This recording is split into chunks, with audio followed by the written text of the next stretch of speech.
ओम शांति। आज हम अनुभव सुनेंगे चंडीगढ़ से ब्रह्मा कुमार भ्राता आमिर चंद जी का। चंडीगढ़ से ब्रह्मा कुमार भ्राता आमिर चंद जी अपना अनुभव लिखते हैं कि सर्व प्रिय साकार ब्रह्मा बाबा से मेरी पहली मुलाकात पांडव भवन मधुबन में वर्ष 1959 के जून मास के पहले सप्ताह में हुई। उससे पहले मैं करनाल हरियाणा में सन 1958 के अंत में प्रजापिता ब्रह्मा कुमारी ईश्वरीय विश्वविद्यालय के संपर्क में आया था।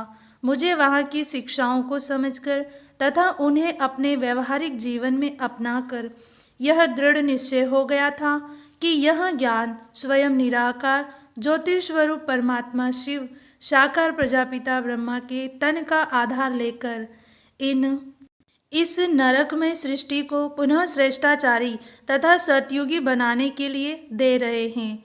अतः इस धरा पर पुनः शीघ्र सतयुगी पावन सृष्टि का निर्माण होगा। यह दृढ़ विश्वास हो जाने पर साकार ब्रह्मा बाबा को सम्मुख मिलने की चाहना बहुत बढ़ गई थी, परंतु उन दिनों वर्ष में 1 या 2 बार ही बहनें मधुबन जाती थी, इसलिए मुझे 3-4 मास तक प्रतीक्षा करनी पड़ी। पत्रों के माध्यम से तो मैं साकार बाबा से अपने दिल की लेन देन करता रहता था। जब मैं मधुबन के लिए अपने सेवा स्थान से चला तो मन की स्थिति बहुत ही विचित्र थी।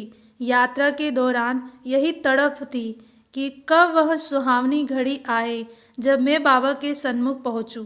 आखिर वह घड़ी भी आ गई। मधुबन में प्रवेश करते ही असीम शांति का सुखद अनुभव होने लगा। उन दिनों का मधुबन बहुत छोटा सा भवन था।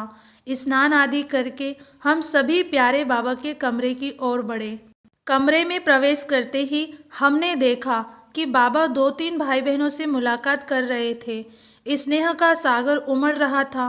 बहन भाइयों के नैनों में तो स्नेह की धारा बह रही थी। बाबा के नयन भी गीले दिखाई दिए। हम उनके पीछे बैठ गए। उनसे मिलने के बाद जब बाबा की दृष्टि हम बच्चों पर पड़ी तो मुझे लगा कि मेरे शरीर में एक बहुत शक्तिशाली करंट का प्रवाह बहने लगा है। शक्तिशाली अनुभूति कराने के बाद बाबा के नैनों से असीम स्नेह का आभास होने लगा। कानों में जैसे कोई बहुत धीरे से मधुरता से कह रहा हो, मीठे बच्चे आराम से पहुंच गए, आओ बच्चे, आओ बच्चे। ऐसा लगा जैसे कि अनेक जन्मों की प्रभु मिलन की प्यास तृप्त हो रही है। पल बीतते जा रहे थे, परंतु मेरे लिए स्वयं को रोकना कठिन होता जा रहा था। मुझे पता ही नहीं चला कि मैं अपने स्थान से कब उठा और बाबा की गोद में समा गया। स्नेह और शक्ति का अद्भुत मिश्रण था। बाबा का शरीर अति कोमल, लेकिन उसके चारों ओर लाइट ही लाइट दिखाई पड़ रही थी। देह का भान समाप्त हो गया था। कुछ समय के बाद बाबा ने बहुत ही दुलार से मेरे सिर पर हाथ फेरते हुए मुझे सचेत किया।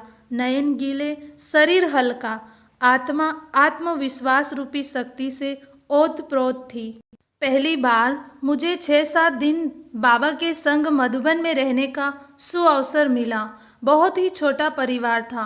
सारा दिन मम्मा बाबा के संग ही बीतता था। कई बार भोजन भी बाबा के साथ करते थे। मुरली के समय भी सदा बाबा के सामने और समीप बैठने से ऐसा लगता जैसे कि मुरली चलाने समय बाबा मुझे ही देख रहा है। रात्रि को सोने के समय भी बाबा के कमरे के साथ ही हमारा कमरा होने के कारण एक छोटे से परिवार की भासना आती थी। आखिर लौटने का समय आ गया। मन की स्थिति बदलने लगी। मन लौटने को तैयार ही नहीं था। ईश्वरीय सुखों को त्याग कर कौन पुरानी दुनिया में जाना चाहेगा। बहुत ही कठिनाई से मन को समझाते हुए, अश्रुधार बहाते हुए बाबा से तथा मधुबन से विदाई ली। आबू रोड रेलवे स्टेशन पर आ पहुँचे। मन उदास था। प्लेटफॉर्म पर बैठे बैठे ही प्यारे बाबा को एक पत्र लिखा। मीठे बाबा, मुझे ऐसा लग रहा है जैसे एक फूल अपनी डाली से दूर हो गया हो। आपसे अलग होकर मेरी शक्ति क्षीण होती दिखाई देती है। मन उदास है। अपने सेवा स्थान पर लौटने के कुछ ही दिनों के बाद बाबा का पत्र आ गया। बहुत प्यार से बाबा ने लिखा, नूरे रत्न अमीरचंद बच्चे का पत्र पाया।